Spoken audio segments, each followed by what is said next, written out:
Opening the central diagonal immediately claims space and prepares development, eyeing the enemy king's path. French defense. This solidifies the center, creating interesting pawn structures for a strategic battle ahead. Asserting central dominion, d4 immediately challenges black's pawn structure and opens diagonals for white's pieces, aiming for a broad scope of action. Challenging the center immediately opens lines and dictates the ensuing positional struggle. Developing the knight here pressures black's central pawn and prepares for kingside castling, setting up a flexible middle game. Developing the knight to its natural outpost, this move contests the center while preparing kingside castling. Securing the knight's influence and preparing to develop the queen's bishop for active play on the queen's side. Accepting the gambit opens lines, but invites sharp tactical skirmishes, demanding precise calculation to navigate the ensuing complexity. Recapturing the pawn reasserts central control and opens lines for your queen and rook. Developing the knight to d7 solidifies the center and prepares for potential c6 challenges. Compromising black's pawn structure and forcing a piece exchange to create potential weaknesses. Reclaiming the pawn with the knight instantly clarifies black's pawn structure, creating a more robust central presence and preparing for future kingside development, while simultaneously challenging white's immediate pawn advantage. Re-establishing central presence and preparing for castling. This knight repositioning immediately pressures black's pawn structure while opening avenues for further piece development. Challenging the center directly, black seeks to disrupt white's pawn structure and gain counterplay by opening lines. Unlocking a subtle positional advantage, white's bishop now pins the knight, creating immediate pressure on black's queenside structure and forcing a reactive decision, potentially disrupting black's coordination. Seeking to anchor the knight and prepare for the bishop's retreat, black gently repositions the bishop, creating a more harmonious defensive structure that indirectly pressures the central d4 pawn. Liberating the queen's bishop opens a new diagonal for the rook, potentially targeting the now exposed king's flank. Reclaiming the pawn with the queen opens up diagonals and prepares for active piece play, aiming to quickly develop the remaining pieces and challenge central control before white can solidify their position.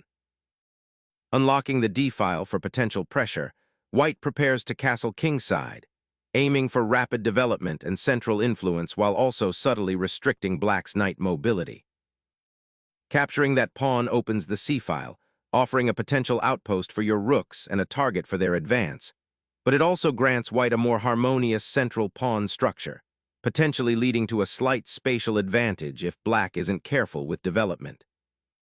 Securing the monarch on the queen's side initiates a fascinating strategic battle, potentially opening the c-file for pressure against the black queen and inviting a dynamic exchange of material should black dare to challenge the kingside pawn structure. Developing the bishop to c5 exerts immediate pressure on white's d4 pawn, aiming to disrupt the central structure and potentially open lines towards white's king once castled kingside.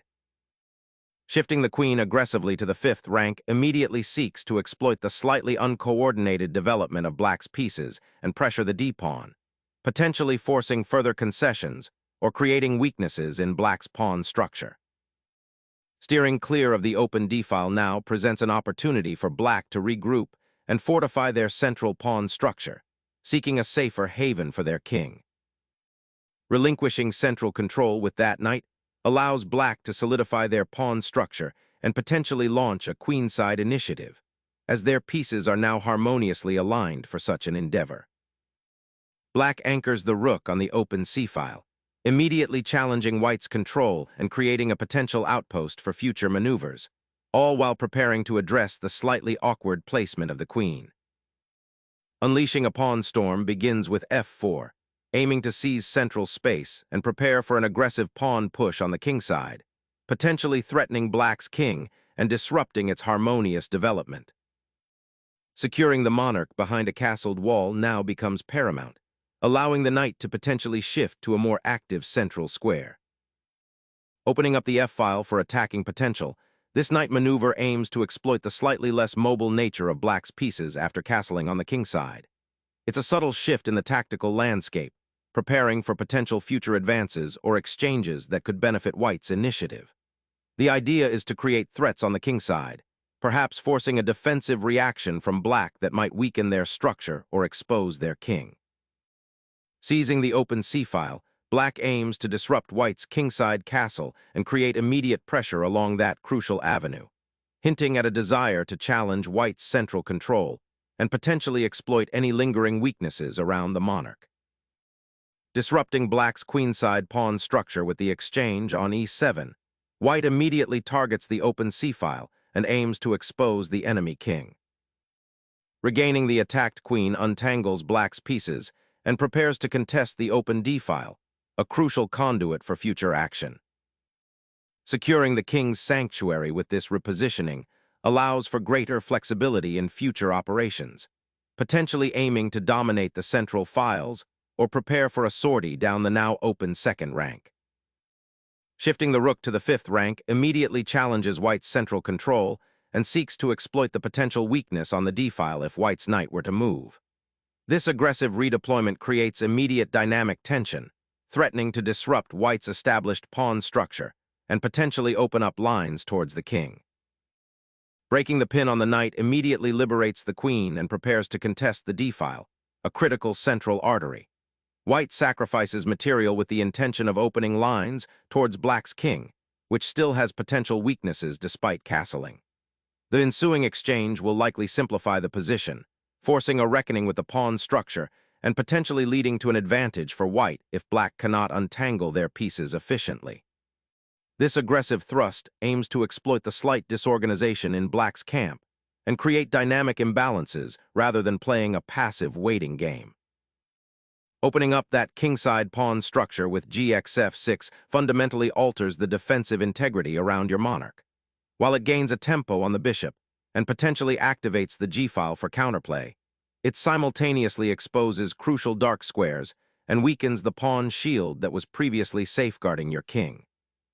This decision forces a reckoning with your opponent's active pieces, particularly the rook now eyeing the d-file, and demands careful calculation to avoid immediate tactical dangers stemming from this new vulnerability. The queenside structure has been fractured, opening lines towards black's potentially exposed king. Now white maneuvers to exploit that weakness. Seizing the open c-file with the rook fundamentally alters the dynamic, forcing white to confront an immediate threat and potentially disrupting their well-placed knight. Opening the d-file with the rook now significantly increases the pressure on black's queenside, aiming to exploit the weakened pawn structure. Black eyes the open c-file, preparing to contest control of this vital vertical highway. Solidifying the queenside pawn structure gains breathing room for white's pieces. Asserting pressure on the open c-file with the rook after a period of positional maneuvering, black aims to activate its pieces and challenge white's central control, potentially forcing concessions or opening up lines for further attack. Fortifying the kingside with a pawn push, white aims to create a secure haven for his monarch while potentially opening a diagonal for the queen on the newly formed g2 square. Activating the rook on the queenside with this rook sortie seeks to leverage the open a-file, potentially creating future pressure or offering defensive support for the kingside once the pawn structure solidifies. However, it neglects central control, which white is actively pursuing with their king's castling advantage.